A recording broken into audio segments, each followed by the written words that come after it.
Profe, hay muchas personas que están diciendo que se los sacó del Classroom. Sí, porque no están anotados en CISACAD. Ya les dije eso la semana pasada. Presente. Cerrillo, necesito una cuenta de correo tuya.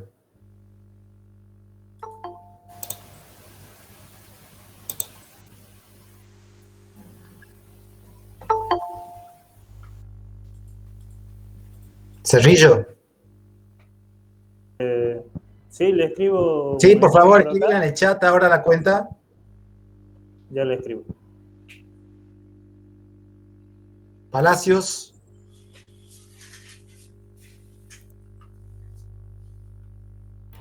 Aquí, profesor presente. Ahora Buenas noches. Sí, buenas noches. Te he enviado la invitación a lisa.palacios.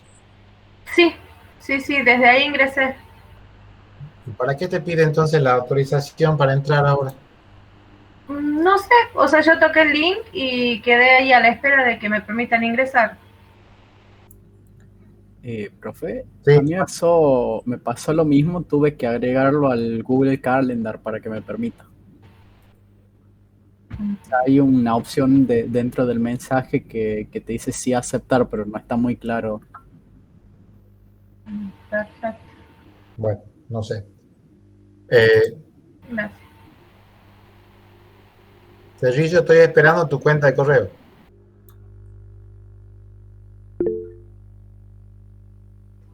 Listo, profe. Profe, Sí. Osvaldo Zoraire, que está inscripto, que aparece en CISACAD en, en la materia, en la comisión, no puede ingresar.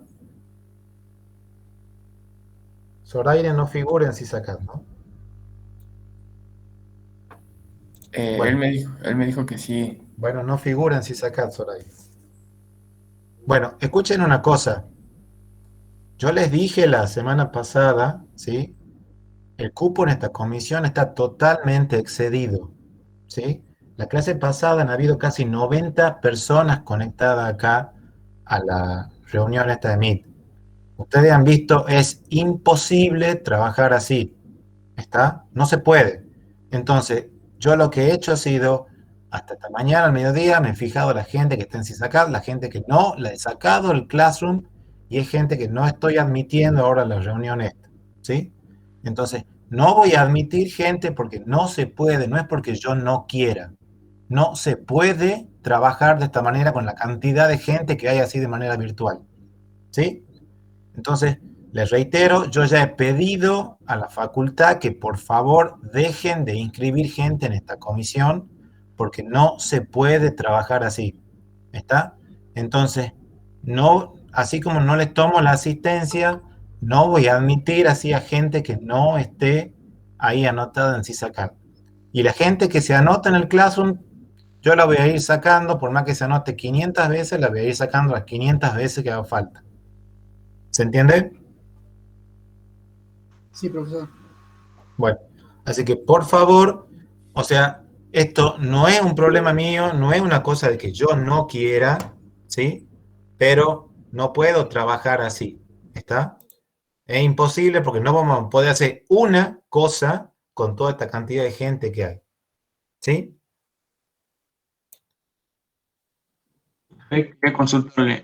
Yo estoy en CISACAD, pero no puedo acceder al Classroom. ¿Podría agregarme de manera manual? Mándame después un correo y te mando para vos solo la invitación al Classroom. Perfecto, Yo gracias. estoy en la misma, no vine la clase pasada, estoy en el CISACAD. Bueno, mándenme un correo así los agregue, ¿sí? Listo. Bueno, Muchas gracias. vamos a empezar entonces la clase de hoy, ¿sí?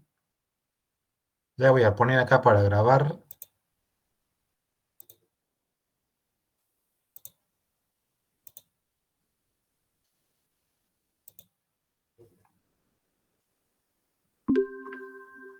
Bueno, les reitero, cuando empiece a pasar las diapositivas, igual que la clase pasada, yo no estoy viendo el chat, o sea que si tienen alguna pregunta para hacer, activen el micrófono y hagan la pregunta que necesiten hacer, ¿sí? Voy a compartir acá la pantalla.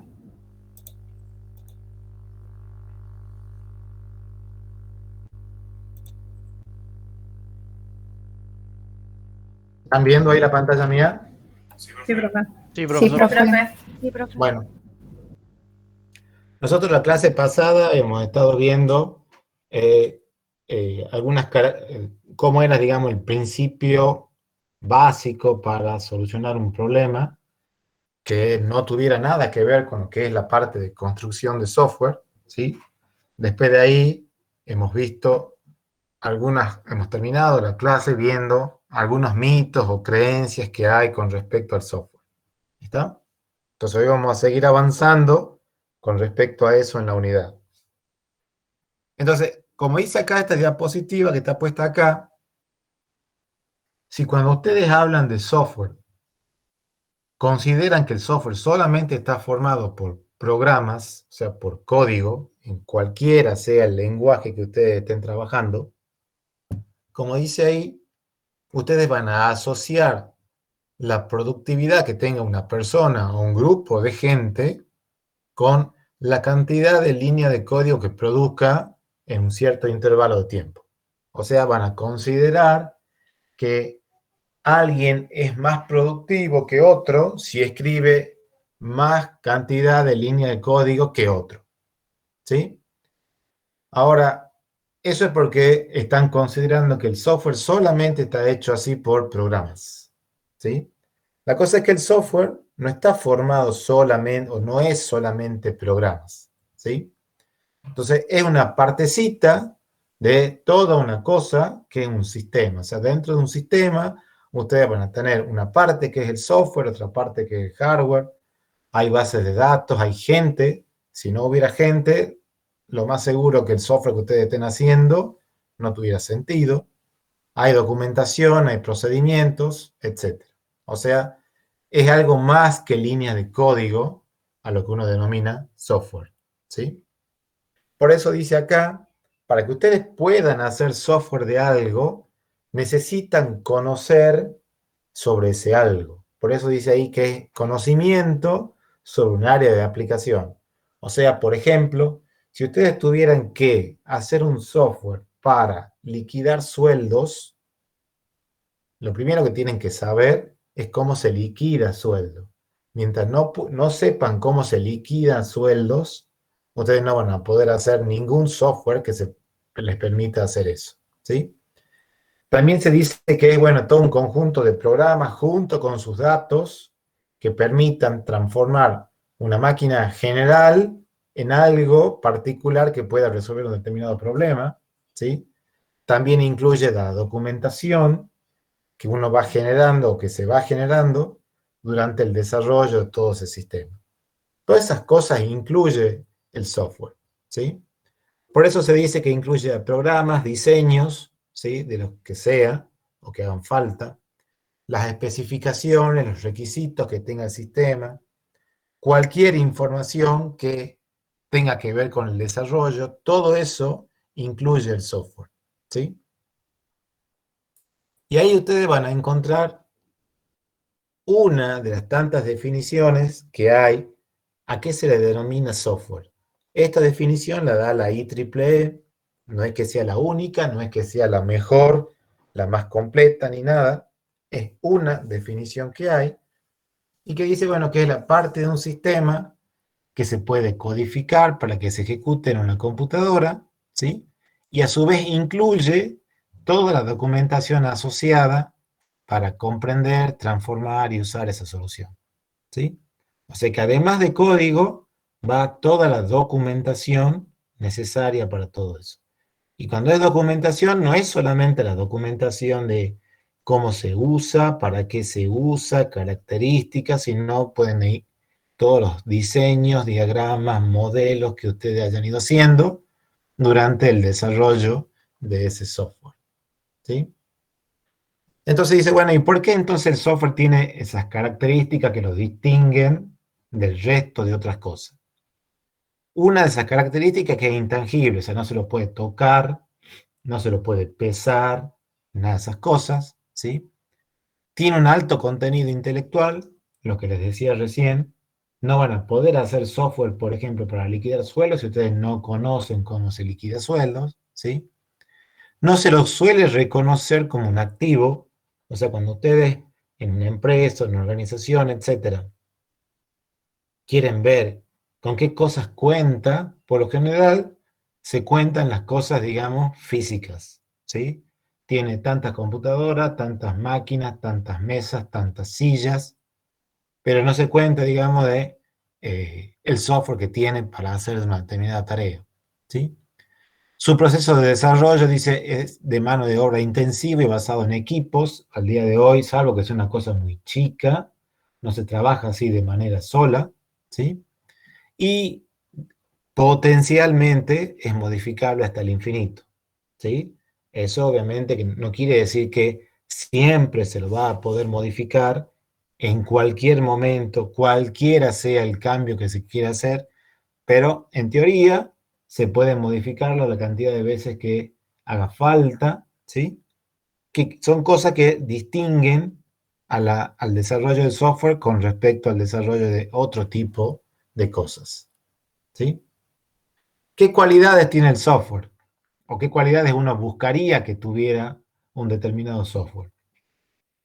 Que funcionalmente sea correcto, o sea, que haga las cosas que tienen que hacer, que sea confiable, o sea, que las haga bien, ¿sí? Que sea robusto, en el caso de que pase algo, bueno, tenga la capacidad de solucionar ese algo, que lo que haga lo haga, digamos, con un cierto nivel de rendimiento, o sea, no da lo mismo que haga la tarea y se demore 1 hora o haga la tarea y se demore 10 segundos, que sea fácil de usar o aprender a usar, ¿sí?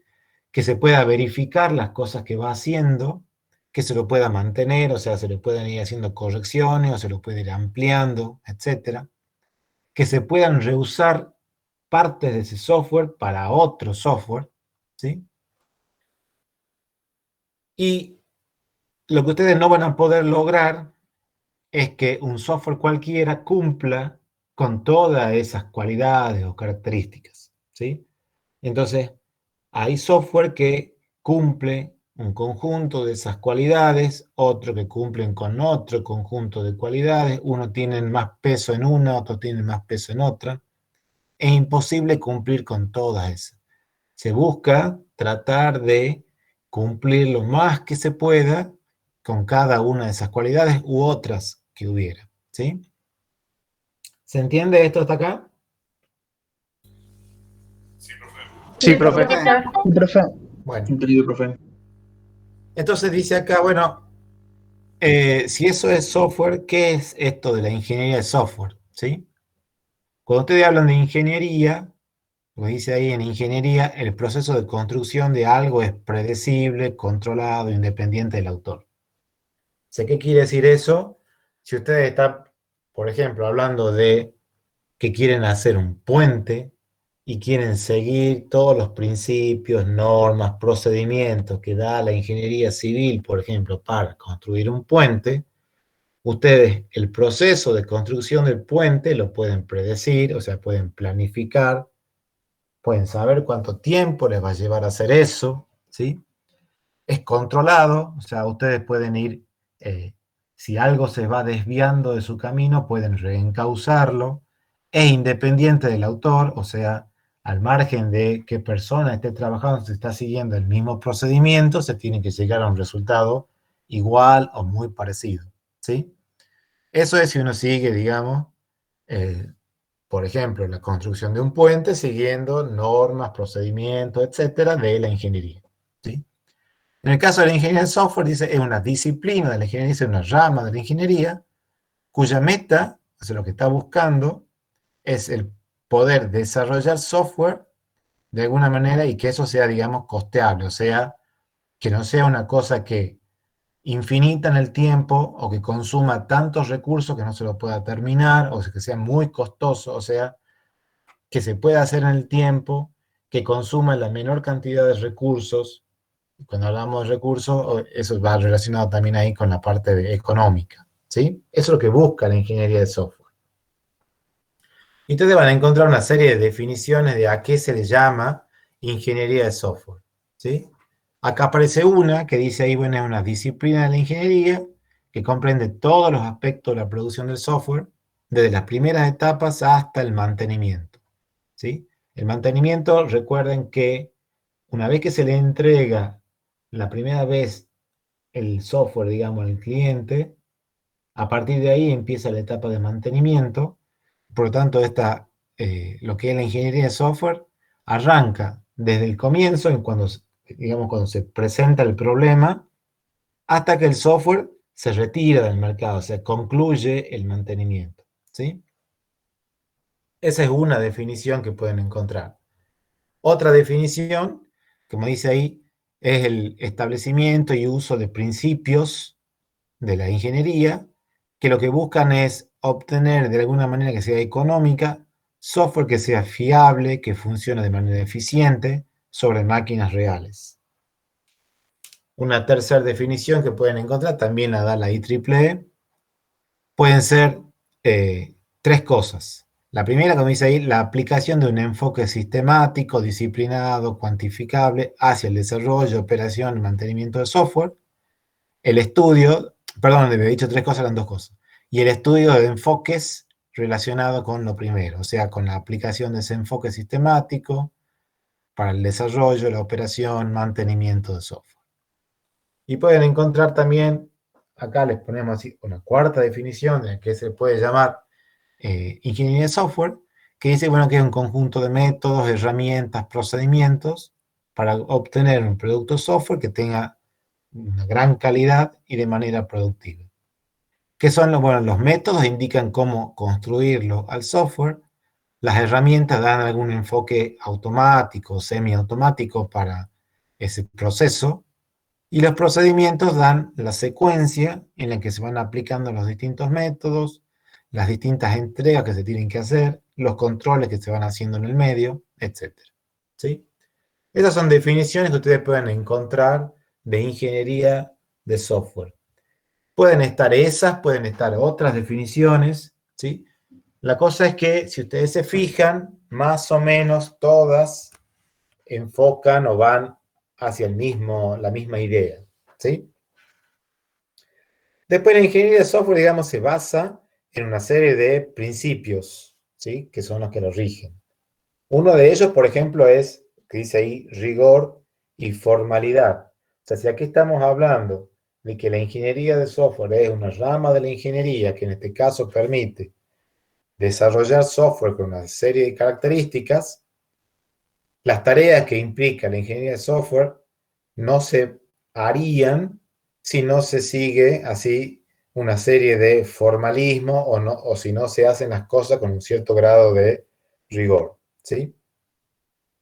Entonces acá, por ejemplo, cuando ustedes, no sé, hacen el modelo o el diseño de una base de datos, eso les está diciendo qué cosas pueden hacer y qué cosas no pueden hacer. Una vez que está establecido un modelo, un determinado diseño, ustedes algunas cosas las van a tener que hacer de alguna manera y otras cosas directamente no las van a poder hacer, ¿sí? ¿Por qué? Porque está hecho eso con un determinado diseño, con un determinado modelo. Después hay otro principio en el cual se basa, que es esto de separación de intereses, ¿sí? Que dice ahí, bueno, esto lo que busca hacer es tratar de dividir el problema en partes más chicas y atacar cada una de esas partes más chicas de manera sola, individual, de manera de poder atacar después todo el problema. Es una de las formas que ustedes tienen, en el caso de la ingeniería de software, para tratar de controlar lo que es la complejidad del software. Tienen el principio de modularidad, que está relacionado con el anterior, ¿sí?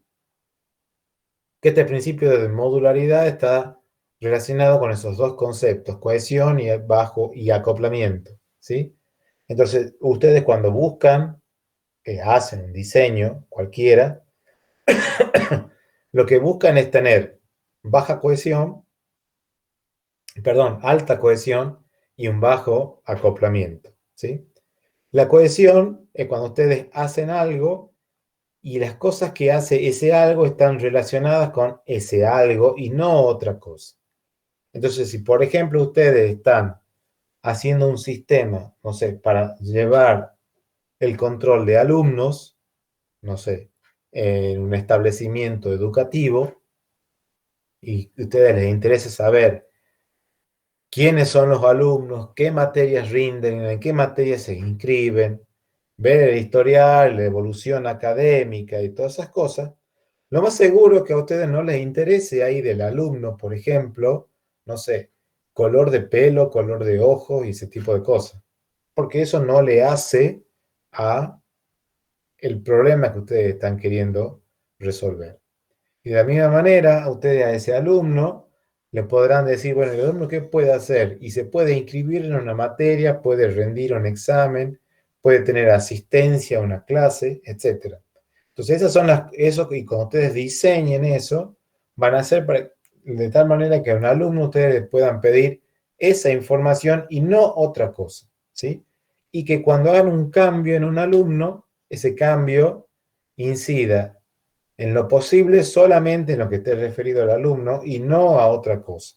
Si ustedes tienen que modificarle algo a un alumno que no se vea afectada, por ejemplo, no sé, la clase materia, la clase examen, etc. ¿Sí? Eso es lo que tiene que ver con la cohesión y el acoplamiento. Entonces ustedes buscan tener alta cohesión bajo acoplamiento. El concepto de abstracción, el que está relacionado también con lo anterior, es un proceso mediante el cual ustedes se centran en los detalles, digamos, importantes del problema que ustedes están queriendo resolver y dejan de lado aquellas cosas que sean triviales. Cuando decimos que se deja de lado aquellas cosas que sean triviales, pueden ser que esas cosas se dejen de lado por siempre o pueden ser que se dejen para el final aquellas cosas que sean triviales. Pero siempre se comienza o se tiene en cuenta lo principal al momento de empezar a tratar de resolver un problema. Después está el principio de anticipación al cambio o flexibilidad.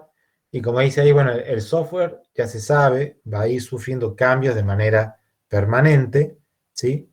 Entonces, obviamente uno puede, a medida que se va queriendo producir cambios, uno puede ir tratando de ir haciéndolos esos cambios.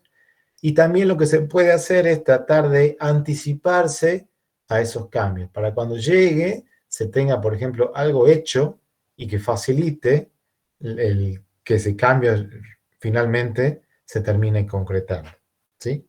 Eso de anticiparse al cambio, bueno, obviamente que requiere más esfuerzo, pero a la larga da, digamos, uno llega a un producto de mayor calidad que si no lo hiciera.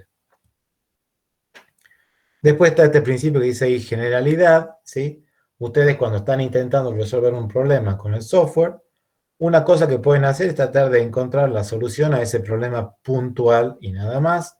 Y otra cosa que pueden hacer, que requiere más esfuerzo, es tratar de encontrar la solución a ese problema y a problemas similares. O sea, tratar de buscar de hacer una cosa que sea más genérica y menos particular, ¿sí? Y eso, como dice ahí, esa generalidad es una forma también de anticiparse al cambio. El tema de la incrementabilidad, ¿sí? Si ustedes quieren ir agregando nuevas funcionalidades, por ejemplo, al software, bueno, eso tiene que estar el software diseñado de tal manera que les permita agregar nueva funcionalidad y que eso no implique tirar medio software abajo y empezar de vuelta, sino que sea una cosa que pueda ir aumentando y pueda ir evolucionando. Y para eso es fundamental contar con una buena documentación, ¿sí? Después está el principio de rastreabilidad o trazabilidad. Eso, digamos, de alguna manera a ustedes les permite visualizar o ir viendo cómo ha ido evolucionando el software desde que nació hasta el día de hoy. ¿Y para qué querrían saber cómo ha ido evolucionando? Para cuando ustedes tengan que hacer un cambio, sepan por qué se hace ese cambio. Y si ustedes pueden ver todo el historial de evolución y ese cambio que están haciendo finalmente no es el mejor, no es el más adecuado, puedan volver atrás. ¿Sí? ¿Se entiende hasta acá esto? Sí, Sí, profesor. profesor. Bien. Entonces, la clase pasada nosotros hemos visto, digamos, cómo era el principio básico para resolver un problema cualquiera, ¿sí? Vamos ahora a que lo que queramos resolver, finalmente vamos a llegar a una solución, digamos, que sea un software, ¿sí? Entonces dice acá, bueno, todo el trabajo que tiene que ver con la ingeniería de software se puede dividir en 3 grandes fases. Definición, desarrollo, mantenimiento, ¿sí? ¿Qué quiere decir la definición? Esa definición se centra en el qué, o sea, en entenderlo al problema. Entonces dice ahí, bueno, para definir un sistema hay que identificar qué información tengo que procesar, qué rendimiento se está buscando, cómo se quiere que se comporte el sistema, cómo deberían ser las interfaces. Ahí, interfaces, estamos hablando del aspecto visual, por ejemplo, o qué cosas se le quiere pedir como servicios al sistema, bajo qué restricciones debería trabajar ese sistema, con qué criterios se lo puede validar a ese sistema. ¿Sí?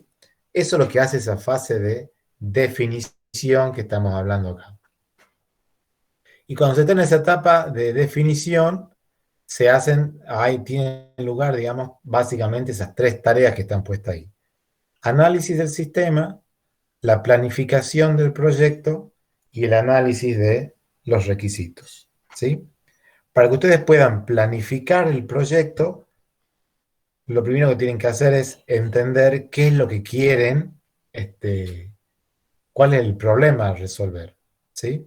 Eso es lo que hace la etapa esa de análisis que está ahí. Mientras ustedes no entiendan qué es lo que se quiere resolver, y no van a poder planificar nada del proyecto, ¿sí? Y la etapa esa de análisis de requisitos viene porque es muy común que hay una cantidad grande de requisitos, ¿sí? Y no se puede cumplir con todos esos requisitos. Entonces hay que ver qué requisitos son los prioritarios, hay que ver si no hay requisitos que estén en conflicto con otros, que no haya requisitos que sean muy grandes y que por lo tanto se los deba partir en cosas más chicas, o al revés, que no haya requisitos tan simples que no puedan agruparse en algo un poco más grande. Eso es lo que hace la parte esa de análisis de requisitos. ¿Sí? La etapa esa que dice ahí, la fase de desarrollo, se centra en el cómo. Y ahí se define, por ejemplo, cómo se van a diseñar las distintas estructuras de datos, cómo se van a implementar los distintos detalles que tengan que ver con los procedimientos, cómo se van a finalmente implementar las distintas interfaces, cómo se va a traducir todo ese diseño en un lenguaje de programación, cómo se van a hacer las pruebas, etc. ¿Sí? Y en esa etapa de desarrollo aparecen ahora 3 tareas también, que es el diseño del software, la generación de código y las pruebas del software. ¿Sí? Y la última etapa es la etapa esa de mantenimiento, y la etapa que se centra así en el cambio que tiene que ver no necesariamente con la corrección de errores. ¿Sí? Hay distintas razones por las cuales se puede producir un cambio. La más conocida de todas, digamos, es que se encuentra un error y por tanto hay que corregirlo, ese error, por tanto hay que introducir un cambio en ese software. Esa es una razón. Otra razón es la adaptación. O sea, por ejemplo, ustedes han hecho un software que depende del funcionamiento de algo o depende de una ley, por ejemplo, y viene y resulta que la ley esa después cambia. O en lo que está basado ese software produce también un cambio, ¿sí? Entonces lo que hay que hacer es adaptarlo al software a esa nueva ley, a ese algo nuevo en lo cual estaba basado ese software. Otra razón por la que pueda producirse un cambio en el software, por ejemplo, es para realizar una mejora. Entonces, por ejemplo, ahora se encuentra que determinada tarea el software la puede realizar de manera más eficiente que antes, o hay un mecanismo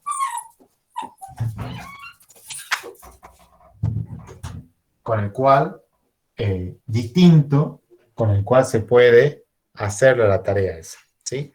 O bien puede, la razón de prevención, por ejemplo, anticiparse a futuros cambios que van a haber, entonces eso lleva a que sin que haya un problema, sin que haya cambiado una ley, sin nada, uno hace un cambio porque sabe que a futuro algo va a haber que modificar ese software. Cualquiera de esas razones lleva a que se produzca un cambio. Y gracias a que se producen los cambios está esa gran etapa que es el mantenimiento, ¿sí? Eso es lo que está puesto acá, es lo que le estaba diciendo recién, ¿sí? ¿Se entiende hasta acá, esta parte? Sí, profesor. Sí, profe. Sí, profe. Bueno, entonces, cuando ustedes construyen software, ¿sí? Ese proceso de construcción de software tiene básicamente dos grandes objetivos. El primero de sus objetivos, como dice ahí, es a partir de un problema, algo que hay que resolver, tratan de resolver ese problema mediante, como dice ahí, una solución que pueda ser manejada por una computadora. O sea que a partir del problema, ustedes lleguen a un software que solucione ese problema y al conjunto de tareas, actividades, etcétera, que a partir del problema llega a producir un software, se lo denomina proceso software, ¿sí? Ese es uno de los objetivos que busca la construcción de software. Y el segundo objetivo es el mantenimiento del software hasta que termina la vida del software. ¿Cuándo termina la vida del software? Cuando ese software es retirado finalmente del mercado, o sea, no se lo usa más a ese software, ahí concluye la etapa esa de mantenimiento. Y ahí, entre paréntesis, aparece ahí lo que dice ahí, modelo del iceberg. ¿Por qué? Porque ese mantenimiento es lo que estaría, digamos, con respecto a un iceberg, es lo que estaría en la parte que está por abajo del agua. Ustedes han visto que lo que sobresale es mucho más chico de lo que hay por abajo. La etapa esa de mantenimiento suele pesar más o menos entre el 70 y el 80% de todo el esfuerzo que ustedes hacen para el software y lo que ocupa esa etapa de mantenimiento. ¿Sí? Entonces, ¿a qué se le denomina proceso software? Como aparece ahí, un conjunto de actividades junto con sus resultados que comienzan esas actividades cuando se identifica un problema o una necesidad y terminan esas actividades cuando se retira el software que satisface dicha necesidad. O sea, lo que estaba de manera esquemática en la diapositiva anterior, ¿sí? A eso se le denomina proceso software. Y ustedes van a encontrar en artículos en internet, en libros, etcétera, que se habla de proceso software, se habla de modelos de proceso software, se habla de ciclo de vida, se habla de modelos de ciclo de vida. Y cuando ustedes vean, por ejemplo, la definición de ciclo de vida y vean la definición de proceso software, van a ver que son prácticamente iguales, ¿sí? Cuando vean la definición de modelo de ciclo de vida o la definición de modelo de proceso software, van a ver que son prácticamente iguales. Acá en esta materia nosotros directamente hablamos de proceso software y después de modelos de proceso software, ¿sí? Entonces dice acá, bueno, esa solución de ese problema mediante la ingeniería de software es una actividad de modelización, ¿sí? Comienza con el desarrollo de modelos conceptuales y después convierte esos modelos conceptuales en modelos formales, ¿sí? ¿Quién puede dar algún ejemplo de un modelo así conceptual y para qué se usa un modelo conceptual?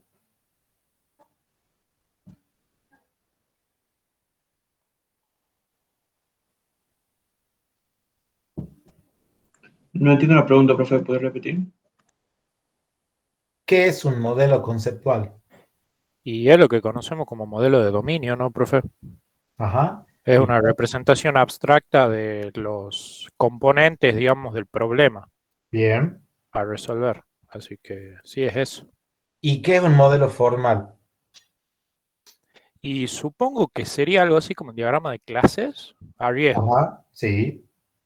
Y Es claro, de o sea, una- sería, bueno, digamos, la solución, a ver, los conceptos abstractos del dominio del problema Ujú. pasados a clases reales de software.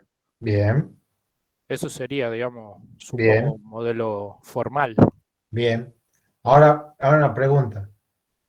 ¿La máquina qué entiende, digamos, finalmente? ¿Los conceptuales No, los o los formales, formales? Los los formales. diagramas de clase, claro. Bien. ¿Y para qué entonces están los modelos conceptuales? Y porque nos permiten primero definir el problema, porque si nosotros no sabemos qué es lo que queremos resolver, y vamos a hacer cualquier cosa. Bueno, esa es la idea, ¿sí? Es una cosa que uno dice, bueno, yo- uno finalmente termina llegando a los modelos formales, ¿sí? Pero para llegar ahí, una cosa que a nosotros, las personas, digamos, nos permite ir arrimándonos para llegar finalmente a esos modelos formales, es hacer esos modelos conceptuales, o sea, algo que a nosotros nos permita entender el problema, porque nosotros el problema nosotros tampoco nos lo plantean dándonos un modelo conceptual. Nadie viene y dice, este es mi problema, y les dan a ustedes, por ejemplo, un modelo de dominio, ¿sí?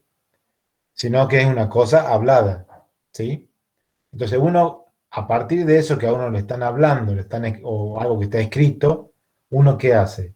Empieza a querer entenderlo. Y una de las cosas que permite entender eso es hacer, por ejemplo, esa serie de modelos conceptuales, ¿sí? Y una vez que uno va entendiendo eso, finalmente transformará eso en un modelo más formal, ¿está? Así, por ejemplo, cuando ustedes hacen el diseño de una base de datos, lo más seguro es que ustedes, antes de empezar con finalmente llegar a un modelo lógico de cómo va a ser todo eso, que ustedes digan, bueno, yo empiezo por un modelo de entidad-relación, por ejemplo. Y ustedes ahí no están viendo qué pasa con las claves, cómo se propagan las claves, los índices, no están viendo nada de eso. Lo único que están viendo es diciendo, acá hay tal concepto y este concepto tiene una serie de atributos y este concepto se relaciona con otro concepto y nada más. Eso lo que a ustedes les permite es entenderlo un poco más al problema. Y cuando ustedes lo entienden un poco más al problema, ahí están en condiciones de poder pasar a una cosa más formal, ¿sí? Obviamente que depende de la experiencia que ustedes tengan en el desarrollo de problemas, para que ustedes digan, bueno, no necesariamente empiezo por esos modelos conceptuales, puedo pasar directamente a un modelo más formal, ¿sí? Pero son cosas que ayudan a ir entendiendo el problema, ¿sí? Es lo que está dicho acá en esta diapositiva. Esos modelos conceptuales, digamos, es el problema visto desde el punto de vista de las personas, son descriptivos, no operativos, o sea, de alguna manera dicen cuál es el problema, pero no cómo se va a solucionar ese problema, mientras que los modelos formales están, digamos, del lado de las máquinas, ¿sí? Y esos sí son entendibles por las máquinas, ¿sí? Esos dos Profe, modelos, sí, una consulta. ¿Podría volver a la diapositiva anterior? sí, ahí, El diagrama de identidad-relación tengo entendido que, bueno, uno podría diagramarlo en el programa, por ejemplo, en MySQL, y lo puede interpretar. Digamos, por más que sea conceptual, también lo puede interpretar. O sea, ¿estaría ubicado como formal también? Creo es que ese es que, el modelo relacional, no la entidad relacional. claro, eso que estás haciendo referencia vos cuando, por ejemplo, no sé, a lo mejor a ver si voy con esto. Vos utilizás una herramienta que se llama Workbench, no sé si estás trabajando con MySQL. Correcto, sí. Bueno, y cuando vas a hacer el modelado ahí, no estás haciendo un modelo de entidad-relación, ahí estás haciendo ya un modelo lógico, ¿sí? Que finalmente eso lo podés hacer que se transforme en código y que te ejecute la creación de las tablas con las relaciones, todas esas cosas, pero un modelo lógico, ¿sí? No es una entidad-relación eso que está ahí, ¿sí? Profe, disculpe un segundito. ¿Sí? Juanpi, ¿te acordás el que se hacía antes en diseño, en lo que es gestión gestión de Sí. datos, que primero pasabas de uno al otro, primero era la entidad-relación y después el modelo relacional. Ah, claro. Ahí está. Que había un cambio que se formalizaba y todo. Claro, tal cual. Ahí está Exacto. justamente la formalización, el proceso ese es el que también realiza la computadora automáticamente. Por eso se Claro. pasa a formalizar. Listo, ya me cierro la idea. Muchas gracias. Con nada. Gracias En ese diagrama, por ejemplo, entidad-relación, no sé si ustedes están hablando, por ejemplo, que tienen una entidad que se llame persona, y ustedes dicen, ¿y qué características tiene la persona? Y ustedes dicen, bueno, y la persona tiene apellido, tiene nombre, tiene, no sé, fecha de nacimiento, tiene domicilio, es lo único que dicen, ¿sí? Ustedes no están diciendo, por ejemplo, bueno, pero el apellido es una cadena de 30 de largo. La fecha de nacimiento es algo del tipo, no sé, date. No dicen nada de esas cosas, ¿sí? Ustedes dicen, lo único que dicen es la persona tiene apellido, nombre, fecha de nacimiento y nada más. Y después dicen, y la persona se relaciona con, no sé, tal otro concepto que tiene tales atributos, y no dicen nada más de eso, ¿sí? Cuando ustedes pasan después al modelo lógico, al relacional, ustedes ahí sí van a decir, bueno, ¿apellido qué es? Ay, bueno, el apellido es un Barchar de 30. Ajá. Y la fecha de nacimiento es algo del tipo date. Y tal cosa, eso es un integer. ¿Está? Esas cosas sí entiende la máquina. La máquina no entiende simplemente apellido. ¿Se entiende hasta ahí? Sí, profesor, Sí, sí, ¿Sí? sí. perfecto, sí, sí. Bien. Entonces, esos dos modelos, como estábamos diciendo ahí, trabajan así, a distintos niveles. El modelo conceptual, al nivel del problema o la necesidad, y el modelo formal, al nivel de la máquina, que es la solución, digamos, que finalmente es la que implementa la computadora. ¿Sí? Entonces, si ustedes ven ese proceso de construcción de software como una actividad que lo que busca es resolver problemas, ¿sí? Así como antes hablábamos de ese principio, que era ese conjunto de pasos que uno seguía para resolver un problema general, si ese problema va a ser, se va a transformar, la solución de eso se va a transformar en un software, a esos pasos ahora acá les damos, tienen una serie de nombres, ¿sí? Al qué es lo que acá se le denomina análisis y especificación de requisitos, al cómo es lo que ustedes acá le conocen como diseño del sistema, a esa realización del cómo, que es lo que acá se le denomina implementación. Luego, a esa implementación se la somete a pruebas, ¿sí? Y finalmente, esa solución tiene que ser usada, o lo que ustedes acá se le conocen con el nombre de instalada o implantada. ¿Se entiende hasta ahí eso? Sí, profesor. Profe. Sí, profe. Bien. Y a su vez, cuando esas soluciones, digamos, no son puntuales, sino que permanecen en el tiempo, a eso se le agrega una etapa más, que es el mantenimiento.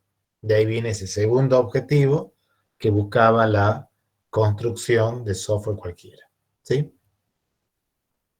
Entonces, el proceso mínimo para que ustedes puedan construir un sistema será, primero, obtener los requisitos, después diseñar en base a eso, implementar ese diseño, hacerle pruebas a ese diseño, instalarlo, y finalmente después hacer el mantenimiento, que incluye esa ampliación, si hiciera falta o no. ¿Está? ¿En qué consiste eso de obtener los requisitos? Bueno, incluye el análisis y concluye con toda una especificación completa de cómo debería funcionar el sistema o cuál es el problema del sistema, ¿sí? Que se tiene que construir. ¿Está? La parte de diseño, bueno, ahí pueden incluir diseño a bajo nivel o diseño a alto nivel, lo que decíamos recién, alto nivel, cercano a las personas, con modelos así conceptuales, bajo nivel, cercano a la máquina, con modelos formales, ¿sí? Implementar es transformar todo eso, todos esos algoritmos, todos esos diseños, en un lenguaje que la máquina finalmente pueda entender, hacerle pruebas a todo ese diseño, hacerle pruebas, hay distintos tipos de pruebas o niveles de pruebas, ¿sí? Están las pruebas unitarias, que son pruebas a hacerle a una parte sola, y me olvido, de que esa parte va a interactuar con otras cosas, ¿sí? Después empiezo a juntar esas partes, las empiezo a integrar y empiezo a probar ahora 2 o 3 partes juntas cómo funcionan. Y a medida que eso va avanzando, se va aumentando esa integración, eso se va a transformar finalmente en el sistema, entonces tendré que hacerle pruebas del sistema, se prueba a todo, no a una parte ni a una cosa sola, sino a todo el sistema, ¿sí? Después está la tarea de instalar, ahí es pasar todo lo que se tiene en el entorno de desarrollo, pasarlo a un entorno de producción, ¿sí? Ahí las tareas que se tengan que hacer con respecto a eso dependerán de las características de lo que se está haciendo, la gente, etc. Y finalmente viene ya la parte de mantenimiento, creo que, como he dicho recién, tendrá que ver ese mantenimiento por la corrección de errores, o que ustedes quieran, o que cambien una condición externa, o que quieran agregarle funcionalidad, etc. ¿Sí? Entonces, según eso, según esa serie de pasos, acá ahora se da que ustedes puedan seguir una serie de pasos en un determinado orden con unas determinadas características, o otro conjunto de pasos con otro orden, con otras características, etc. Y eso es lo que acá se le denomina ese modelo de proceso software, ¿sí? Hay distintos modelos de proceso software, y dice, bueno, se selecciona uno en particular según, por ejemplo, la naturaleza del proyecto y la aplicación, o sea, según cuál sea el problema que haya que resolver, ¿sí? Según los métodos y herramientas que uno tenga, según los controles y entregas que haya que hacer, según cuánto conozca la gente del equipo de desarrollo sobre el problema, sobre las tecnologías, sobre los controles, etc., se elige un modelo de proceso software o se elige otro, ¿sí? Entonces acá empieza el primero de los modelos, ¿está? Yo a ustedes les había pedido, les he puesto ahí en el Classroom, ¿sí? Que está puesto acá, que la gente que iba desde Abraham hasta Campanelli tenían que ver esto del modelo cascada o secuencial. ¿Sí? ¿Sí o no? Sí, profe. Bueno, Sí, profe. Abraham Aro está. Sí, profe. Bueno, ¿qué has visto sobre el modelo cascada? Bueno, que básicamente el modelo cascada lo que hace es toma las actividades fundamentales que son especificación, desarrollo, validación y evolución, y las representa como fases separadas del proceso. Es un proceso, sigue un proceso dirigido por un plan, y bueno, ya quedó obsoleto, digamos, ya no se lo usa, porque no es bueno para manejar requerimientos cambiantes, digamos, de los clientes. Bien. Acosta, ¿está? Sí, profesor. ¿Qué opinas de lo que ha dicho tu compañero? Bueno, sí, que es un modelo secuencial que se recomienda el uso del mismo cuando los requerimientos se comprendan, cuando, como dijo ella, que no cambien, que el modelo se dice eso porque cada vez que termina una etapa se puede continuar a la siguiente, entonces si cambiara algo sería un costo grande volver atrás en ese sentido. Ajá. ¿No tiene ninguna ventaja? Sí, lo que leí es que la ventaja que tenía es que la documentación que se realiza se la produce de fase a fase o etapa por etapa. O sea, cada vez que termina una etapa se produce la documentación de esa etapa. Pero eso no es así, ¿no? Y que produce sistemas muy robustos y de calidad, profe. ¿Quién está hablando ahí? No sé quién. No, yo soy Frosoni. Frosoni. Profe, A ver, esperen. Frosoni, espera. Ya llegará tu turno. ¿Sí? Estamos con la gente que tiene que ver modelo cascada. A ver, Adur, ¿está?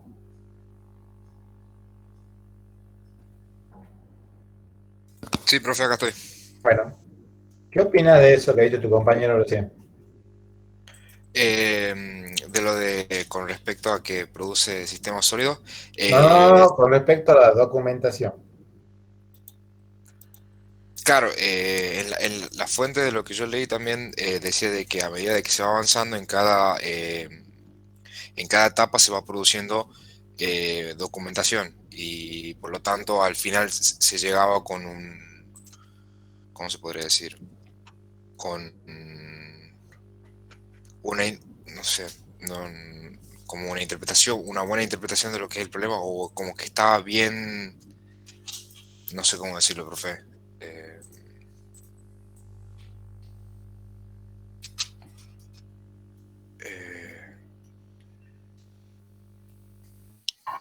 Profe, yo soy Campanelli. Yo creo que eso de la documentación en realidad es, en teoría se debería trabajar así, en cada fase se produce su documentación, pero leí que en práctica tan así no es, que a veces no se realiza toda la documentación de las cosas que se van realizando, pero en teoría se debería realizar. Eso lo leí. Supongamos que yo no hago nada de documentación, nada. ¿Sí? ¿Eso quiere decir que yo no estoy siguiendo el modelo cascada? Yo creo que si se siguen las etapas, sí se cumple. Y bueno, las etapas son el análisis, o sea, el análisis de los requerimientos, el diseño del software y del sistema, la implementación, la integración y el funcionamiento. Justo los pasos que usted mencionó hace unas diapositivas anteriores, sí. justo coinciden. Bien. Pero sí leí que a veces omitían o a veces se superponían en la práctica, pero en la teoría no debería ser así. Ajá. Entonces, si la pregunta es, no se hace nada de documentación, ¿eso implica que no estoy siguiendo el modelo cascada? Tu respuesta es no. Y yo creo que no, porque no haría nada de la parte de requerimiento, del análisis, o sea, no haría la primera etapa. Pero ojo que la documentación no solamente es especificar los requisitos, ¿no? Esa es una parte de la documentación. profe, en realidad, bueno, teóricamente es verdad que ¿Barraza? Sí. Teóricamente, bueno, Somerville lo que menciona es que sí, cada fase tiene su documentación, en la cual están bien comprendida, o es que quiere decir que este método es muy, muy documentado, excesivamente, y en la cual cada fase, una vez que termina, este documento tiene que estar aprobado, eso quiere decir que debe estar firmado. Pero obviamente que eso conlleva, para hacerlo muy riguroso en la práctica, conlleva muchos costos. Mi punto de vista hacia esa pregunta, creo que aunque no tengamos tanta documentación, se sigue haciendo el proceso. Es más, además, es como la base de los demás métodos, digamos, las fases que tienen los demás métodos de desarrollo, siguen como esta base de las fases que tiene el cascada. Modelos. Exacto. Bien. Eso que has dicho vos, que dice ahí que el modelo cascada está muy documentado, ¿sí? A lo que hace referencia de que está muy documentado es que no hay bibliografía en donde no esté comentado el modelo cascada, ¿sí? Entonces, si vos a una persona cualquiera, cuando decimos persona cualquiera, es persona que esté relacionada con desarrollo de software, ¿sí? Le nombramos modelo cascada, nadie va a decir, la verdad es que nunca había escuchado eso. No sé qué es eso de modelo cascada. Todo el mundo ha escuchado eso, todo el mundo ha leído eso, todo el mundo sabe eso. A eso hace referencia con el que está muy documentado, ¿sí? La cosa está que es lo que también lo que has dicho vos al final. Si yo no hago nada de documentación, no quiere decir que no esté haciendo el modelo cascada, ¿sí? Yo puedo seguirlo al modelo cascada y hacer nada de documentación, o puedo seguir el modelo cascada y hacer la documentación que haga falta, ¿sí? Si no hago documentación y no estoy haciendo una de las tareas, nada más. Pero no quiere decir que no esté haciendo cascada. ¿Y por qué eso? Porque a lo mejor yo digo, bueno, hice toda la etapa de análisis, por ejemplo, especifiqué los requisitos, después voy a la etapa de diseño, hago el diseño, y si he tomado alguna decisión, por ejemplo, ¿por qué hago el diseño así y no así? Nada de eso escribo, lo único que hago es hago un diseño y ya está. Después paso a la etapa de codificación, codifico. Si hay cosas que he codificado de determinada manera, nada de eso documento, ¿sí?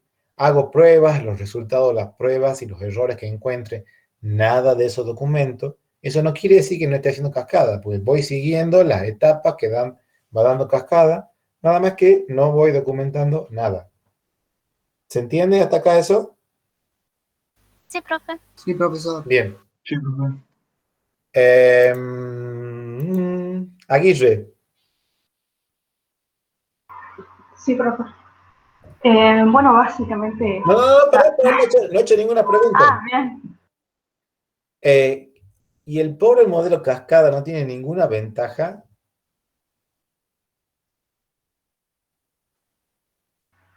Como ventaja...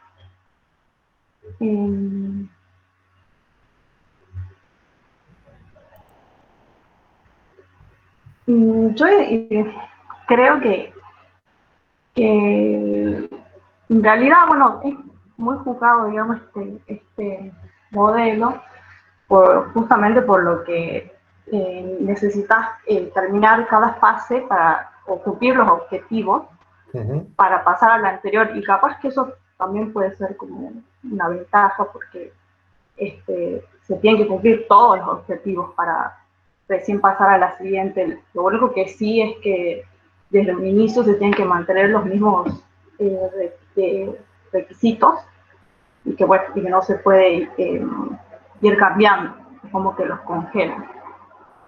Ajá, pero Bueno, entonces eso es lo que yo digo. Eso sería una desventaja entonces, porque al día de hoy pretender que no cambien los requisitos del software es una cosa, una utopía, digamos. Profe, sí. puede ser que una de las ventajas sea que todos conocen este modelo, por lo tanto, o sea, bueno, esa sería la ventaja, que todos lo conocen y va a ser familiar para todos. Entonces, todos van a saber por dónde encarar el problema, si vamos. Siguiendo lo que dice el compañero, es cierto esto de que también es más intuitivo, todos lo tienen en claro de cómo los pasos que se tienen que seguir, e incluso se lo puede tener en otra disciplina de ingeniería, también se sigue procedimientos similares, así de que es lineal el flujo del proceso, y también se podría de alguna manera, según lo que pude llegar a entender, tener o sea, para aquellas personas que no están metidas en software, es como más fácil comunicarse a partir de ese modelo, ¿no? Por el caso de que haya algún tipo de diálogo. Bien. Una de las ventajas que siempre Otra se menciona- ventaja que encontré, soy Campanelli Sí. de nuevo. Sí. Como dijo hace rato Facundo Frosoni, es un sistema muy robusto. Y yo creo que este tipo de modelado se utiliza para sistemas muy críticos. O sea, sistemas en donde se tenga que tener muchísimo cuidado en todas las etapas que se hacen. El año pasado en diseño nos habían explicado eso, más o menos, que es una ventaja para esos tipos de sistemas. Bien. ¿Quién estaba por hablar recién, Caro? Yo iba a decir exactamente lo mismo que acaba de decir ella, que como se conocen los requisitos desde el principio y no cambian, se asume que son constantes, se puede armar con los pasos delimitados, tan delimitados como están, y tan secuenciales, se puede armar un sistema súper robusto. Ese es el chiste de la cajada. Bien. Profe, Profe, Sí, profe, ¿puede ser otra una, ventaja? una, Habla vos, Marisol. eh, puede ser una de las ventajas, por ejemplo, de que al estar bien definidos, también puede ayudar a seguir una planificación más robusta también. sí, puede llegar a ayudar en eso también. Profe, también siguiendo ese hilo, entonces los costos y todo y la carga de trabajo estaría como también se podría estimar con mayor facilidad.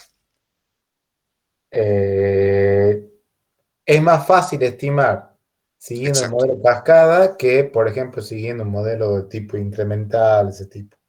¿Sí? Claro, claro, es eso. Es más fácil. Ya vamos a ver por qué. Alawi, ¿está?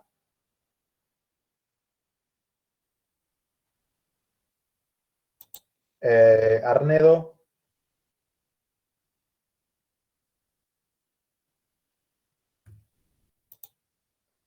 Barrera. Sí, profesor. Si vos tuvieras que elegir al día de hoy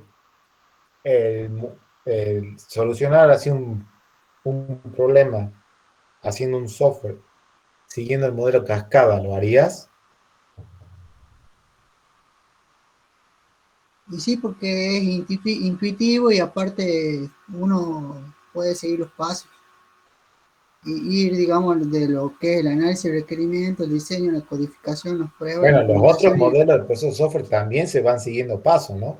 Si no se pudieran seguir los pasos, No, nadie elegiría aparte ese es modelo. más robusto, digamos. Es más robusto el modelo de cascada. ¿Y qué quiere decir que sea más robusto?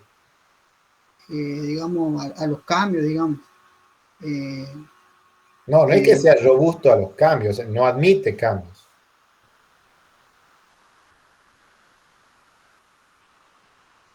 ¿En qué caso vos, por ejemplo, si tuvieras que solucionar un problema cuyo resultado final sea un software, vos decís, bueno, yo con esto elijo modelo cascada?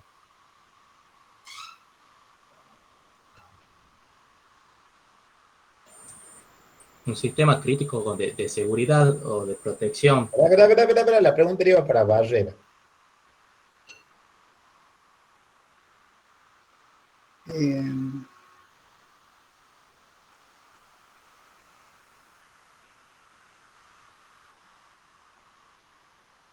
un sistema, digamos, que no puede ser modificado. Que no pueda ser modificado, o sea, ningún sistema. No existe un sistema que no pueda ser modificado.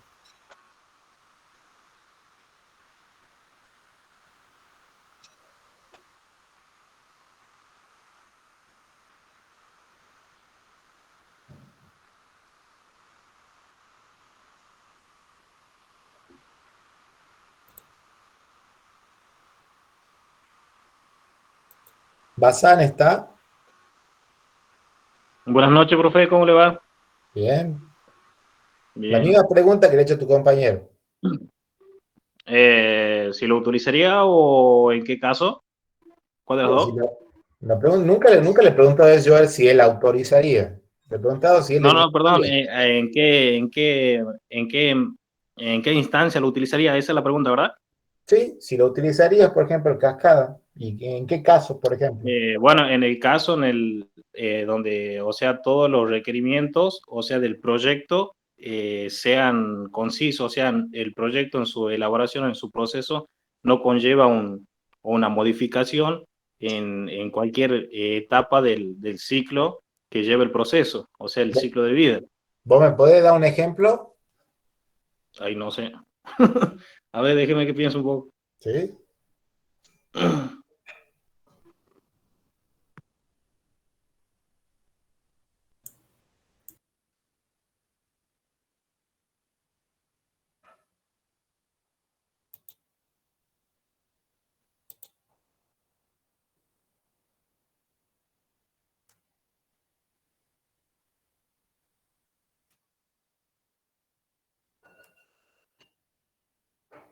No se me ocurre nada por ahora, profe. Nada. No, o sea, digamos, algo que sepa que no va a llevar un cambio en el proceso el modelo cascada es lindo de aplicarlo, pero a su vez lleva sus cosas que al ser algo robusto, siempre hay algo que modificar en el transcurso. Sí, Ya por profe. eso decían A los ver. chicos que no resulta recomendable. A ver, Bechara, Sí, profe. dame un ejemplo de un sistema en el cual vos, de un problema, en el cual vos elegirías modelo cascada. Yo elegiría para problemas de que son un desarrollo fácil, rápido, donde no, disculpe, donde después terminado el desarrollo no va a requerir mucho mantenimiento, no se planea. Que sé yo, por ejemplo, un sistema contable en cuanto al modo de hacer las cosas, no creo que haya muchos cambios. Ujú. Bien, a ver, otro ejemplo. Procesos de seguridad, como dijo anteriormente el compañero, Mm. que creo que los cambios terminarían siendo con respecto a nuevas leyes que puedan salir, pero Ujú. que no se tienen planeado muchos cambios a futuro. Bien.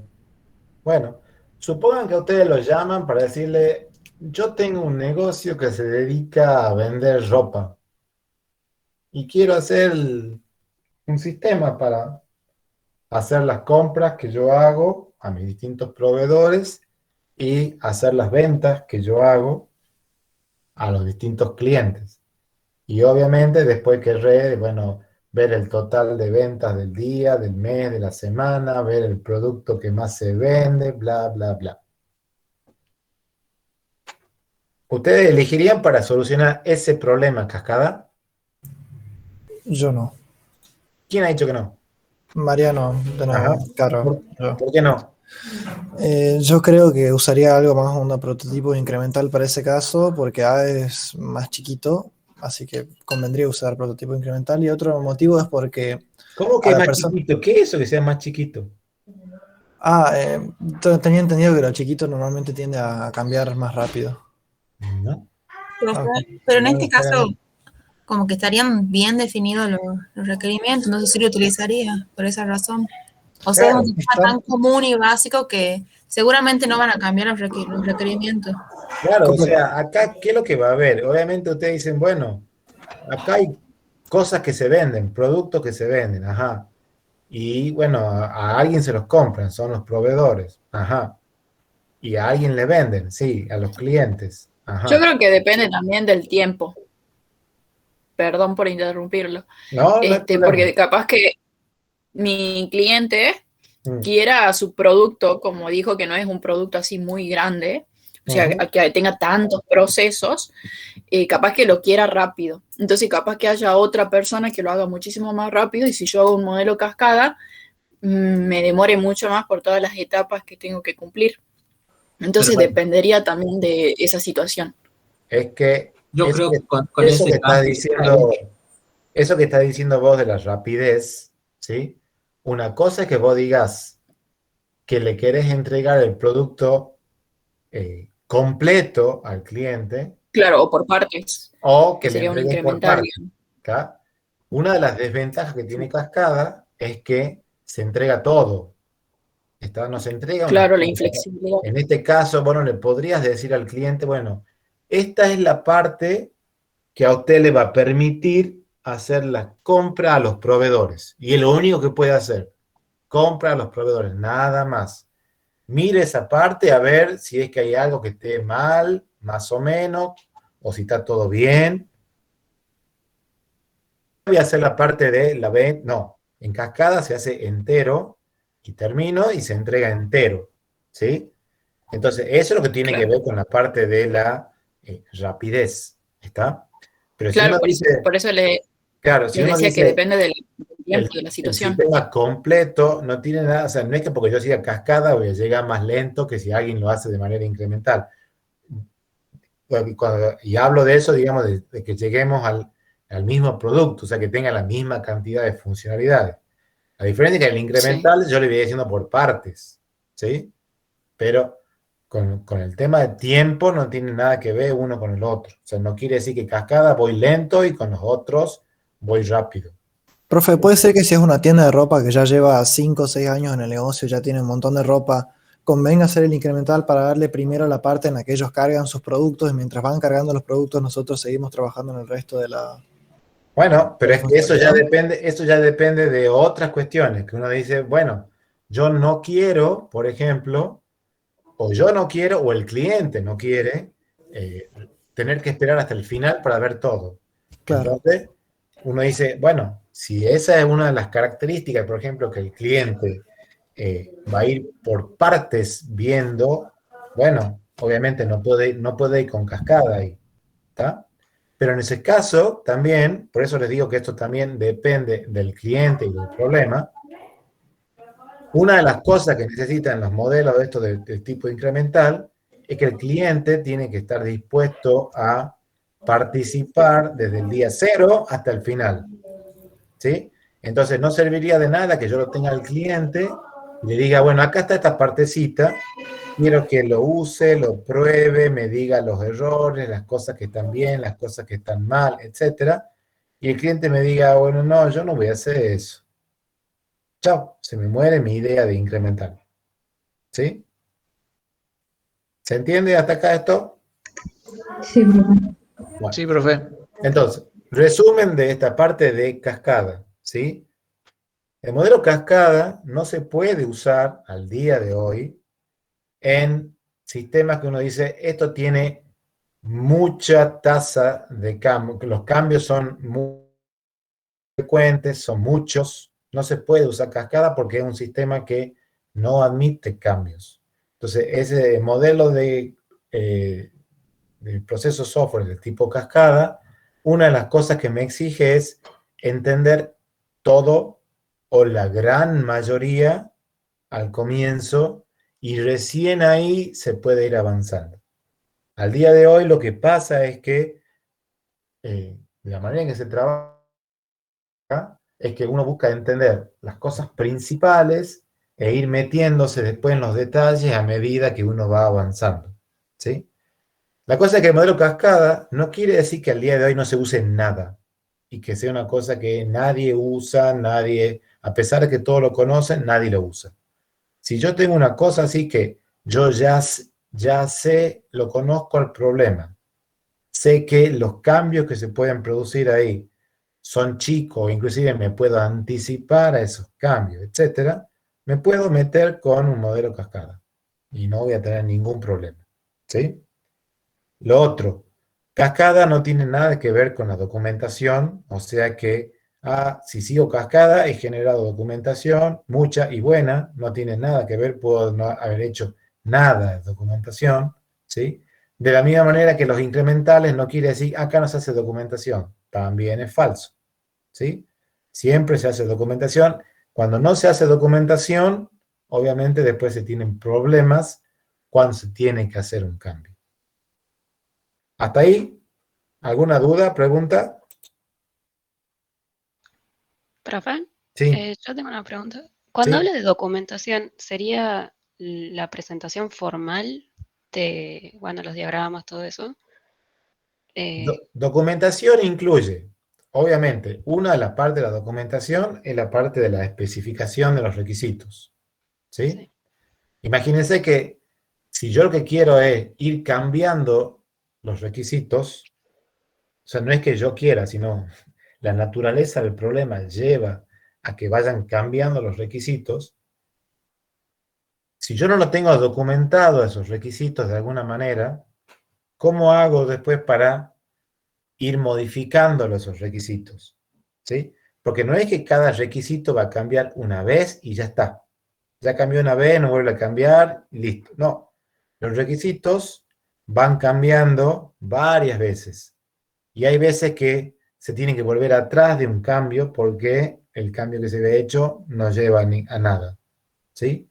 Entonces, si yo no tengo documentado, por ejemplo, cómo va evolucionando ese requisito, después no lo puedo cambiar a ese requisito. O cuando lo cambio voy a romper algo u otra cosa, ¿sí?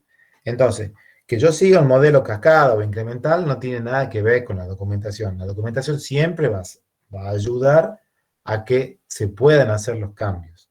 Obviamente que después está en que yo haga una documentación excesiva de cosas que no haya tenido necesidad de documentar, entonces pase mucho tiempo o emplee mucho esfuerzo, muchos recursos en hacer esa documentación, ¿sí? Cuando es excesiva. Y el otro extremo de documentación cero es la que también lleva a cualquiera sea el modelo que se siga, después se llegue después a muchos problemas con muchos errores. ¿Se entiende la idea? Sí, Sí. profe. Lo único que Sí, yo profe. Sí, no profe. entiendo es que, o sea, ¿cómo haríamos? Porque lo que decía la teoría es que para pasar a la siguiente etapa, la anterior tenía que ser aprobada. Por ejemplo, para pasar de la primera a la segunda, la primera, digamos, el planteo de los requerimientos tenía que estar finalizado o aprobado. Sí. ¿Cómo haríamos eso sin documentarlo, digamos? Bueno, es que no se puede pasar, por ejemplo. Por eso En la las otras etapa, etapas, que pruebas, por ejemplo, y todo eso, sí podría yo no documentar. claro, tal cual. Ah, ok, Pero listo. de la primera no se podría pasar. ¿Sí? Listo, listo. Bien, gracias. Por nada. ¿Alguna otra duda de esa parte de cascada? Bien.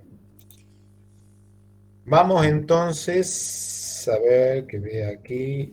Pasa cascada.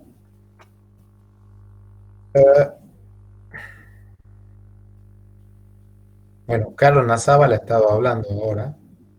Sí, ¿no es cierto? Sí. Bueno, Carlos Nazábal. Yo sí, ¿yo qué? Y que a su vez has hablado sobre los prototipos. ¿Sí? Sí. Aparte de eso,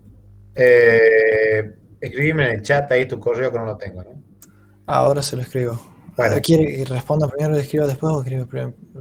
No, primero responde como habla ahora y después cuando ya terminé, ahí lo escribís.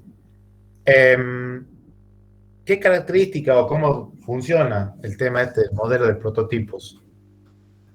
Es parecido al incremental, pero se van entregando prototipos de las funcionalidades al cliente para que el cliente vaya testeando y se vaya familiarizando, le diga al equipo de desarrollo qué es lo que funciona, qué es lo que no funciona y se refinan las ideas que se tenían del análisis principal que se había hecho.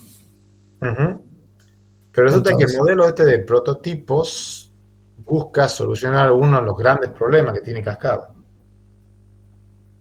¿Cuál? No sé. ¿No te acordás de esa parte? No. Grandes problemas que tenía Cascada. El gran problema que tiene Cascada. Profe. Sí. ¿Quién habla? Frosoni. A mí sí me tocaba lo de prototipo. Ahora sí está habilitado Frosoni porque uno de los grandes problemas es justamente que se entrega todo junto.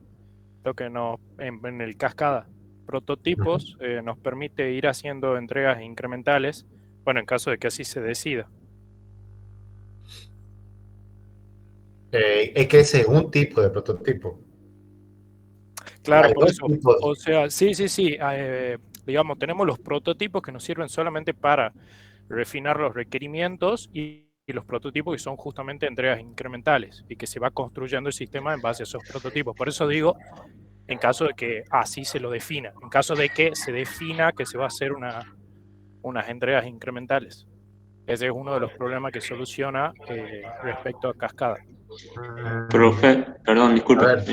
El prototipo no le permitía hacer un entregable al cliente para que el cliente evalúe, vea si se están cumpliendo con los requerimientos que ellos querían y en función de eso ver modificaciones y todo eso a medida que, o sea, tener algo semifuncional que les permita a ellos probar y ver si es lo que realmente necesitan. Ese es un tipo de prototipo. Pero a ver, porque estamos a todo esto esquivándole el bulto a la pregunta que yo he hecho. Claro, Que ¿cuál es decía, el gran problema ¿cuál es el gran problema de Cascada que busca solucionar prototipos? El problema de los Tiene requerimientos cambiantes. retroalimentación interactivo y Cascada no. A ver, ¿quién está hablando? Creo. Carrizo. Que el prototipo es más interactivo y el Cascada no se puede volver. O sea, el prototipo no se puede. Cascada no se puede volver atrás como el prototipo. ¿Está bien? Es más Pero secuencial. El Pero prototipo no es esa la interactivo. pregunta, ¿no? ¿Quién está hablando? ¿Puede ser que resuelva el problema de los cambios? No de los cambios. Profesor, el modelo en cascada tenía un inconveniente que era que cuando se cuando se entregaba el soft, era el software final. En cambio, con prototipos va permitiendo hacer modelados, prototipos desechables, cosa que el cliente vaya validando en todas las etapas el avance del soft.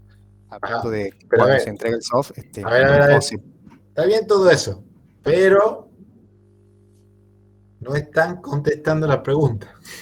Que el cliente por ahí puede ser que no tenga bien definido los requerimientos. Ajá, y entonces. Y entonces con los prototipos justamente se va pudiendo definir mejor, se va pudiendo ayudar incluso al usuario final a definir él mismo, que capaz que no los tenía tan definido, ahora con los prototipos lo va a poder ir definiendo y sabiendo qué es lo que quiere, cosa que en el cascada no se puede, porque no se puede mostrarle nada al cliente, digamos, Bueno. prematuramente. Esa es la cosa, o sea, el gran problema que tiene Cascada es que yo no voy a poder hacer nada hasta que no entienda todo, ¿sí? Y el entender todo me lleva bastante tiempo, ¿sí? La cosa es que no voy a hacer nada mientras yo no entienda todo.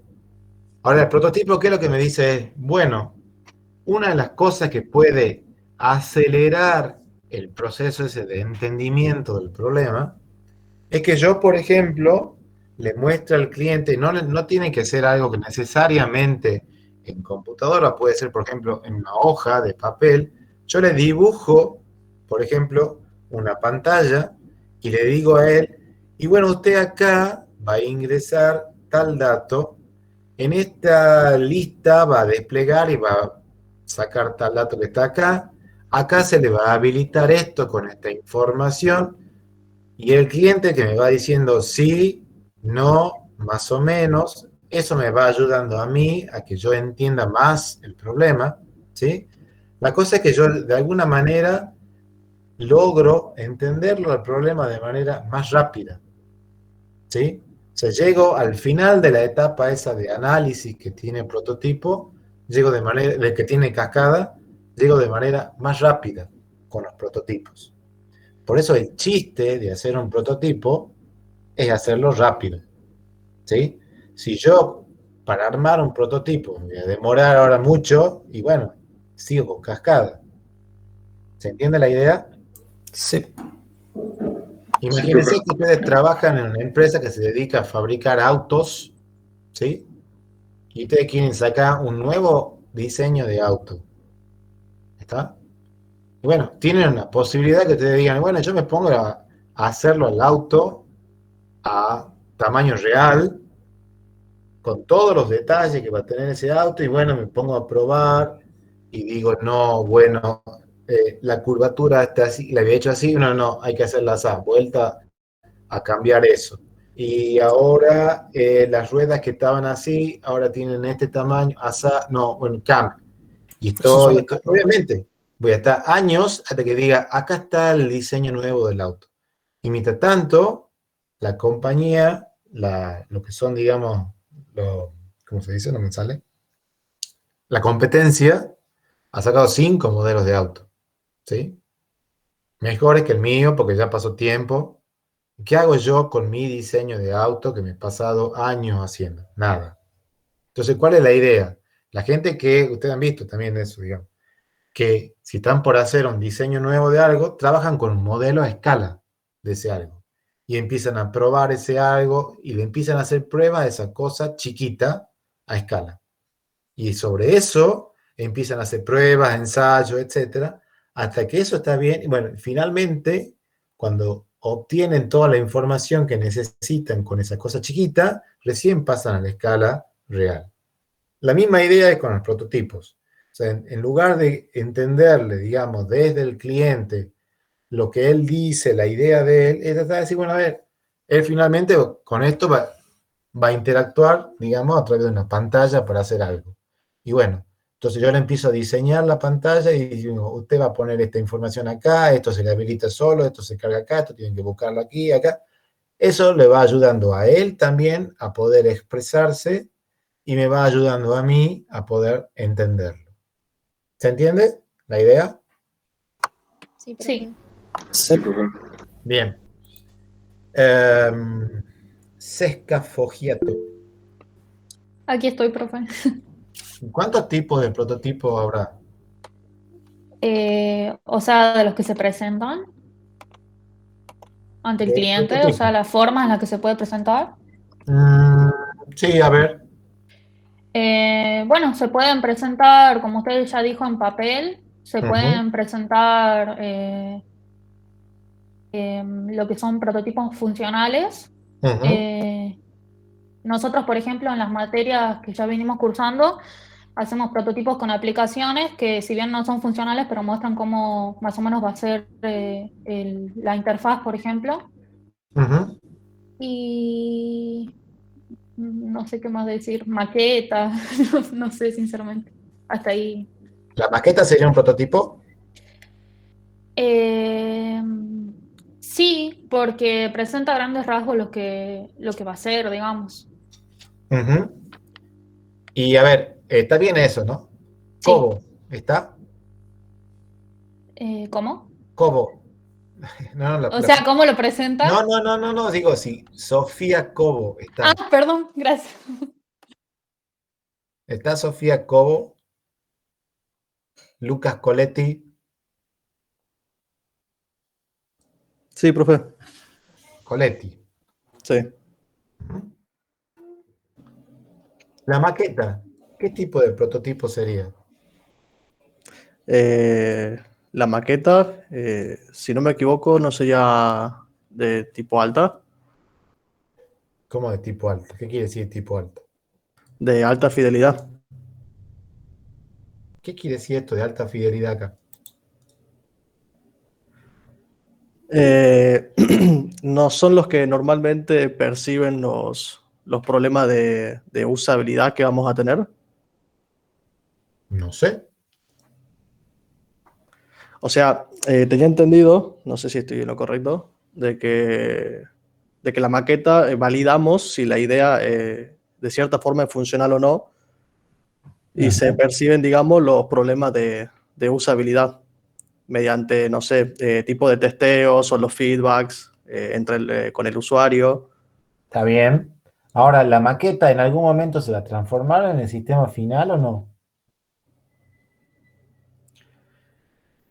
No, profe. A Coletti le estoy preguntando, ¿no? Y yo creo que, no sé si la maqueta en sí, dependiendo, digamos, de las iteraciones, pero yo creo que sí podría llegar a ser potencialmente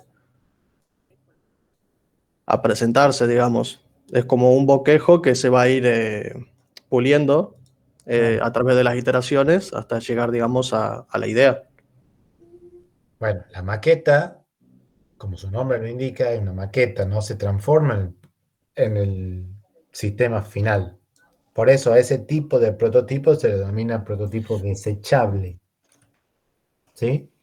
Sí. Colque está.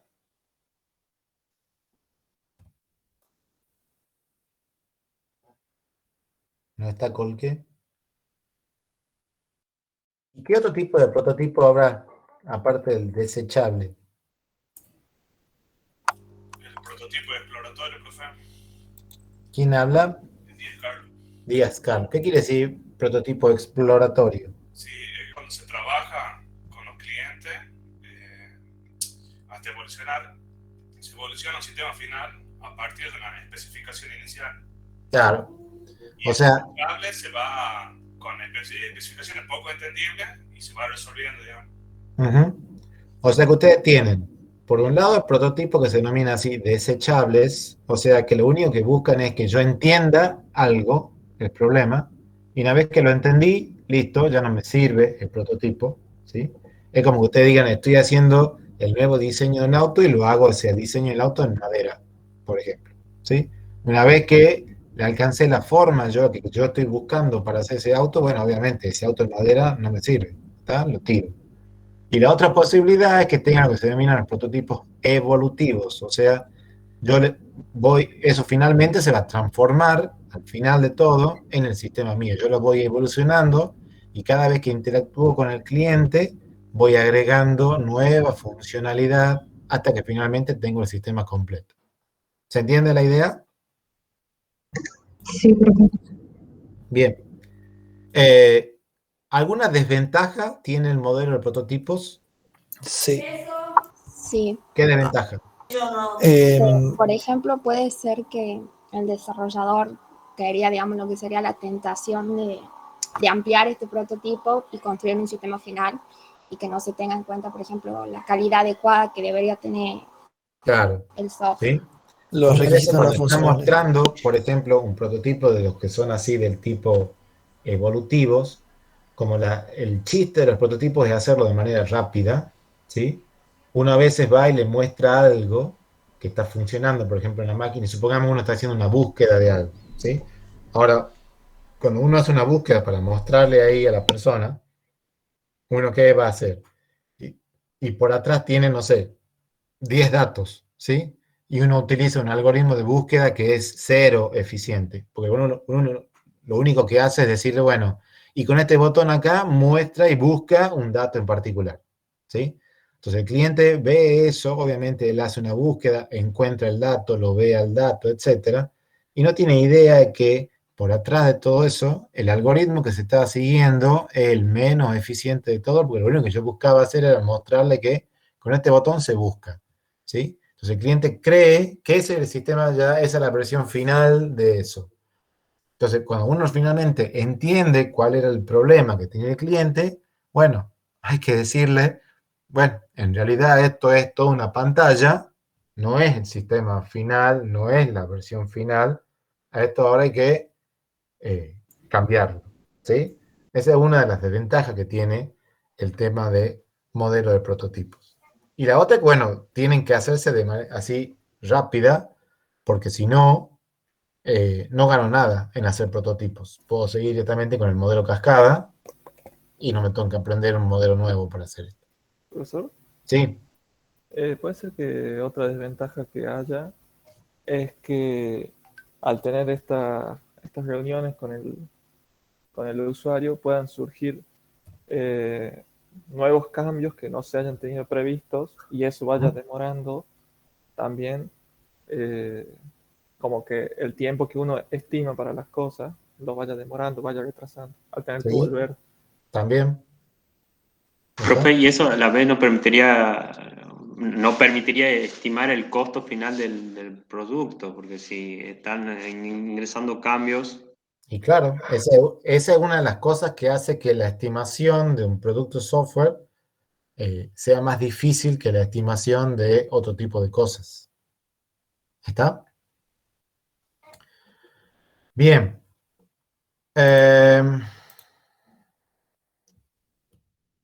Después seguíamos con esto de los modelos incrementales. Ahí le pasé en Gambarte. el... ¿Sí? Sí, profe. ¿Qué pasa? Nada, que ya dejé en el chat el Ah, mail por las dudas. listo. Gambarte. Sí. Espera. Bueno, me he salteado todos los otros. Bueno, Gambarte. ¿Qué podés decir de los modelos incrementales? Y el desarrollo incremental es una idea que se basa en diseñar una implementación inicial, que esta expone al usuario y va desarrollando paso a paso las versiones hasta llegar a una versión final que es el sistema, digamos. A este método también lo podemos reflejar como la manera o la forma en la que se resuelven problemas. Ujú. En este desarrollo, las actividades de especificación, desarrollo y validación están juntas y no están separadas. Entonces tiene una rápida retroalimentación por medio de las actividades. Si vos tuviera que comparar esto con Cascada, ¿qué cosas puedes decir qué similitud tiene? Similitud. ¿Sí? ¿O no tiene ninguna? No, tiene beneficios, digamos, a comparación del Cascada. Que No, pero acá yo no te he preguntado qué ventajas tiene. Yo te pregunto si tiene alguna similitud o no.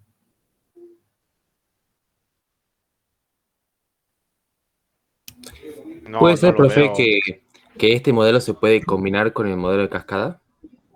¿Combinar? ¿Qué quiere decir que se pueda combinar?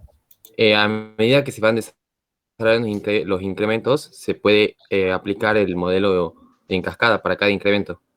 Ah, bueno, esa es la característica que tiene el incremental. Es agarrar y decir, bueno, seguir lo que es la filosofía del modelo cascada, pero no a todo, sino a una partecita. Sería como un cascada para cada incremento, así como que lo... Exactamente. Bien. Ahora, incluso dice que se puede implementar varios enfoques, no tan solo el modelo en cascada, también el ágil y el de prototipo. Tal cual. Claro. ¿Sí?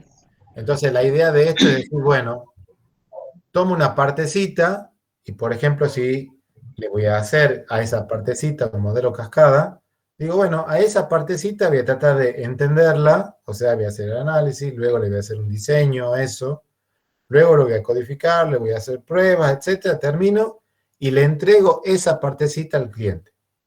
¿Sí? El cliente la ve a esa partecita, eso ya no es un prototipo, sino es ya el sistema, ¿sí? Una parte chiquitita del sistema. Es como que le voy entregando por módulos, digamos. Exactamente, ¿sí? Entonces, ¿qué hace el cliente?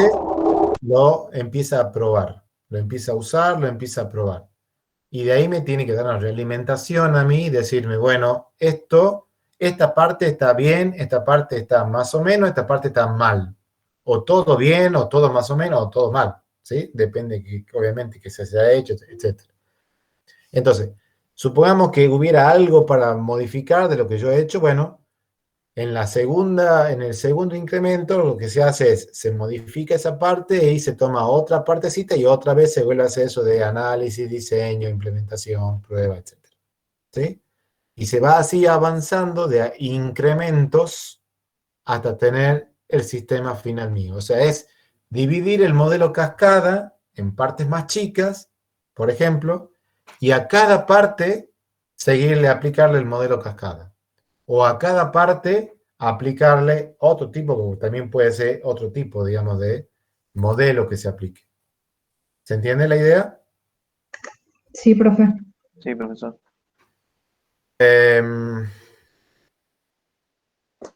Bien. Bueno, vamos a llegar hasta acá, ¿sí? ¿Se dan cuenta que hacerlos participar a ustedes así en una clase, cuando hay 80 lo que es, cuando hay 40 lo que es, etcétera? Por eso que yo les digo el tema de, no es que yo no quiera, ¿sí? Pero se hace muy complicado llevarla a la clase así cuando hay tanta gente de manera virtual, y por eso que les estoy diciendo el tema de la inscripción en la materia, ¿sí? Bueno, la gente que ya le he ido preguntando, ya he ido hablando, ya le he ido anotando con el presente, así que cuando empieza a tomar la asistencia ahora, es gente que no había hablado, o sea, no me diga, Abraham Aaron no me ha nombrado a mí porque ya habló, ya le puse el presente, ¿sí? Bueno, Blanco, creo que no estaba, ¿no? Sí, profe, presente. Ah, y cuando te he llamado para... No me llamó, por eso no. ¿No te he llamado? No, no me llamó. Está bien. Jota. ¿Está? Díaz Daniela.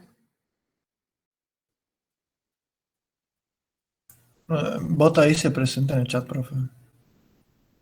Ya lo pongo ahí. Díaz Daniela no está. Bueno. Epstein.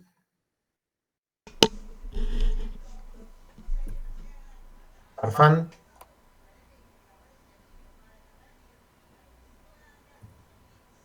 Fernández Llanos. Presente, profe. Figueroa Félix. Presente, profe. Figueroa Pablo. Presente, profe. García Sergio.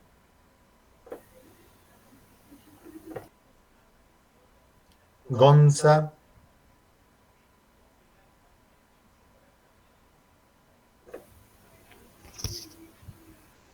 Gramajo. Presente, profe. Crick, Presente.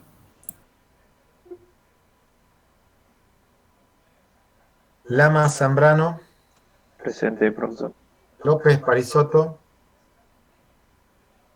López Sardi, Presente, profesor. Arcaida, Mendoza, Presente, profe. Monteros, Presente. Moreno, Oliva, Orellana, Presente, profe Orellana.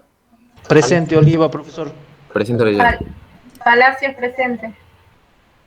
Bien. Re, Presente, profesor. Remonda, Rodríguez, Presente, profe. Romano, Presente, profe. Salas, Salinas, Presente, profe. Santillán, Agustina, Presente, profe. Santillán, Ana Luz, Presente, profe. Serrano, Cerrillo, Teruel, Vides, Presente, profe. Alba, Villarreal, Presente. Zamorano, Presente. Purita. Presente, profe. Bien. La clase que viene, bueno, terminamos con la parte esta de modelos de procesos software, ¿sí? Profe, disculpe. Sí. Arnedo.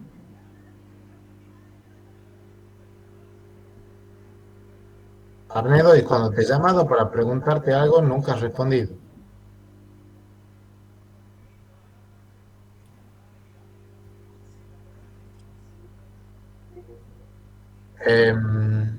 Profe Guto Tames, presente, ¿verdad? ¿Quién? Guto Tames, no mencionado por eso pregunta. Sí, ya estás ahí. Profe, acaba de escribir en el chat Villalba Andrea que está presente. Villalba. Andrea. Bien, gracias. Bueno. Profesor, sí. Confírmeme, por favor, que me haya puesto el presente Oliva, que justo se mezcló con otro chico también que dijo presente. Sí, está. Gracias. Bien. Bueno, la clase que viene vamos a terminar la parte esta de modelos de procesos software, quedan 2 o 3 más, ¿sí? Y lo que les voy a pedir para la clase que viene, eso no está en las diapositivas, o sea que búsquenlo de algún lado, es que vean videos o busquen artículos de donde quieran sobre un modelo del proceso software que se llama BDD. B larga DD. ¿Sí? ¿Sí? Disculpe, ¿cómo Sí, dijo? profesor. No lo escuché bien. BDD, acá les pongo en el chat ahora. Modelo de proceso, se llama así, BDD. ¿Sí? Busquen eso, porque cuando terminemos, digamos, con estos que están acá en la diapositiva, vamos a hablar algo de ese modelo de proceso software que se denomina BDD. ¿Sí? Perfecto, profe. Bien, profe. Sí, profe. Sí, profesor. Profesor, Vamos a hacer- acrónimo de qué es BDD? A ver, busquen. ¿Sí? Y obviamente no es que lo que tienen que hacer es para el miércoles que viene decir, el BDD, la B viene de tal cosa, D de tal cosa, D de tal cosa. Ya está, listo, terminé mi búsqueda. Sí, no, es para confirmar que estoy buscando bien. Bueno, busquen BDD.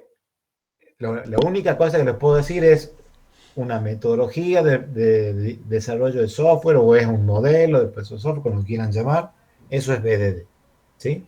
Entonces, lean en qué consiste, qué características tiene, cómo trabaja, etcétera, porque sobre eso vamos a hablar un poco la clase que viene, después que terminemos con los otros modelos que estaban puestos ahí, como era el tema de, no sé, Scrum, Root, etcétera. ¿Sí? Sí, profe, pregunta, Bien, profe. para ver si he googleado bien, solamente es el que se llama Behavior Driven Development. Sí. Ah, ese. bien, gracias. ¿Ya? Bueno, nos vemos entonces el miércoles que viene, ¿ah? Hasta luego, profe. Hasta luego. Nos vemos, profe. Nos vemos.